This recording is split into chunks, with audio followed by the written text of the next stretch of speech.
Hello दोस्तों, मैं दिनेश केवरा, आप सबका स्वागत है न्यूज़ टाइम के अंदर। भारत अब एक तानाशाही है। ये वी-डैम इंस्टीट्यूट की स्वीडन से रिपोर्ट आ गई।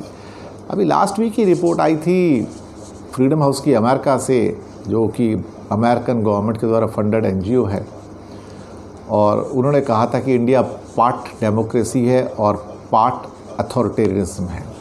लेकिन वी-डैम ने उस बात को पूरा कर दिया। उन्होंने कहा पार्ट नहीं है, अब आप पूरी के पूरी तानाशाही हो, अथॉरिटेरियन यानी कि ऑटोक्रेसी हो, वर्ड यूज़ किया गया है। और वो बताया गया है कि हमारी जो इंडिया की ऑटोक्रेसी है पाकिस्तान से वर्स्ट है, नेपाल से भी वर्स्ट है, और यूज़ किया गया वर्ड बांग्लादेश से भी वर्स्ट है। अब इस 5वीं रिपोर्ट के अंदर उनका कहना है कि ऑटोक्रेटाइजेशन यानी कि ऑटोक्रेसी यानी कि तानाशाही हो गई है। और आज जब राहुल गांधी ने इस पर कमेंट किया तो सारे के सारे टेलीविज़न चैनल उनके ऊपर टूट पड़े कि आप इंडिया के अगेंस्ट जो एजेंट हैं उनका साथ दे रहे हो, आप एंटी नेशनल का साथ दे रहे हो। दरअसल भारत के टीवी चैनल्स अब इस बात को देख ही नहीं सकते। उन्होंने अपनी आंखें बंद कर ली हैं, कान बंद कर लिए हैं, मुंह बंद कर लिए हैं। उन्हें सिर्फ एक ही बात नज़र आती है कि अगर कोई भी बाहर से ऐसी रिपोर्ट आती है, और दो ही संस्थाएं हैं, एक फ्रीडम हाउस है, एक वी-डैम है, इनकी जनरली यही दो करती हैं। हालांकि कुछ और रिपोर्ट्स भी आती हैं, लेकिन ये दो मेजर रिपोर्ट्स हैं वी-डैम की, मतलब वी डेमोक्रेसी, और एक आपकी जो फ्रीडम हाउस की रिपोर्ट जो अमेरिका की है। इसने जो तहलका मचाया है कि उनका कहना यह है कि डेमोक्रेसीज़ पूरी दुनिया में ही गिर रही हैं, ख़त्म हो रही हैं। और इनका ये कहना है कि अब 2013 में मनमोहन सिंह के टाइम पे जहां हमारे पास 1 में से 0.57 मार्क्स थे, अब हमारे पास 0.34 मार्क्स रह गए हैं 2020 में, और ये 23 परसेंटेज पॉइंट 7 साल में गिरा है। और एक चीज़ जो हमेशा लिखी जाती है ऐसी रिपोर्ट्स में, most of the decline occurred in the BJP's victory after BJP's victory in 2014 and their Hindu nationalist agenda. BJP is called as a Hindu nationalist party.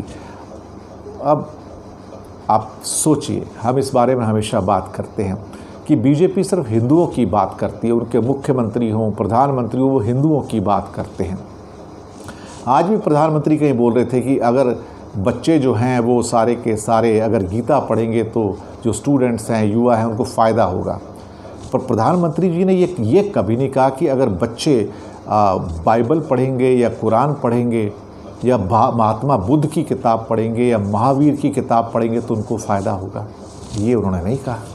तो यहाँ भी फिर वो जो बात निकल के आती कि BJP as a Hindu nationalist party, वो बिल्कुल सही बात निकल के आती है। उन्होंने कहा कि पाकिस्तान भी ऑटोक्रेसी है, बांग्लादेश और नेपाल भी ऑटोक्रेसीज हैं, लेकिन इंडिया से वो बेहतर है, उनके मार्क्स बेहतर हैं।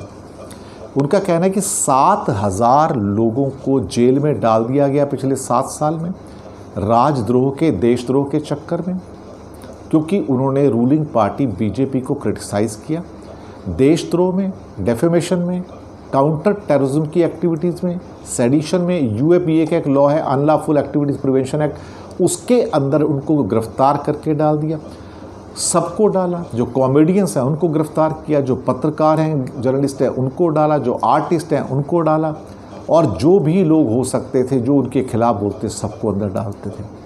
तो उन्होंने सिटीजन्स को, एक्टिविस्ट को, स्टूडेंट्स को, फार्मर्स को, सबको गिरफ्तार करना शुरू कर दिया।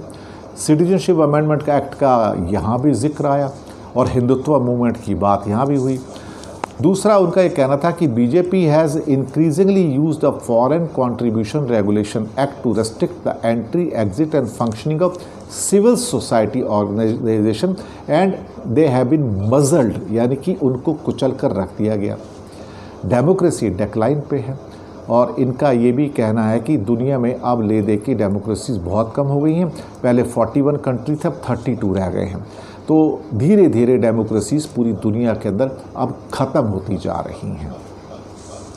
2020 के अंदर जो डेमोक्रेसी थी वो उसमें 1990 के मुकाबले बहुत डिक्लाइन आ गया है। तो ये जो इलेक्टोरल ऑटोक्रेसीज हैं, यानी कि इलेक्शन करने के बाद तानाशाही जो आती है, वो उसमें टर्की के बराबर इंडिया को रखा गया। टर्की भी वही है, ब्राज़ील भी वही है। तो ब्राज़ील, इंडिया, टर्की को एक साथ रखा गया यहाँ पर देखा जाए तो। ब्राज़ील के अंदर भी एर्डोगान साहब वही कर रहे, इलेक्टेड होके आए थे लेकिन तानाशाह बन गए। ब्राज़ील के अंदर बोल्सोनारो जो चुन के आए थे वो भी तानाशाह बन गए, और उन्हीं के ग्रुप में मोदी सरकार को भी रखा गया है। अब वो कहते हैं कि जो रियल क्या कहते हैं डेमोक्रेटाइजेशन का जो प्रोसेस है वो अब इतना कम हो गया है कि अब बहुत कम पॉपुलेशन कह सकते हो, दुनिया की 4% है मुश्किल से, जहाँ पे अब डेमोक्रेसी रह गई है। तो हालात दिन पर दिन बिगड़ते ही जा रहे हैं। अब आप क्या कहेंगे साहब? दो रिपोर्ट जब आती हैं तो हमारे सारे टीवी के न्यूज़ चैनल जंप करके राहुल गांधी को स्नब करने में लग जाते हैं और कहते हैं कि ये एंटी नेशनल है। दरअसल क्या है ना, वो टीवी न्यूज़ वालों का काम तो कुछ है नहीं, उनको तो सरकार से ऐड लेने हैं, चमचागिरी में लगे हुए हैं। उनकी तो अपनी कोई इज्जत है नहीं, ना उन्हें देश का पता है, ना उनको कोई नॉलेज है, ना उनको कोई ज्ञान है। They are just repeating an HMV his master's voice, जो चिदम्बरम साहब ने भी उसे लिखा था। ये कुछ नहीं है, ये अपने मास्टर की बोली बोलते हैं। मास्टर कौन है? वही जिसे आप जानते हैं, हिंदू नेशनलिस्ट पार्टी। धन्यवाद आपका।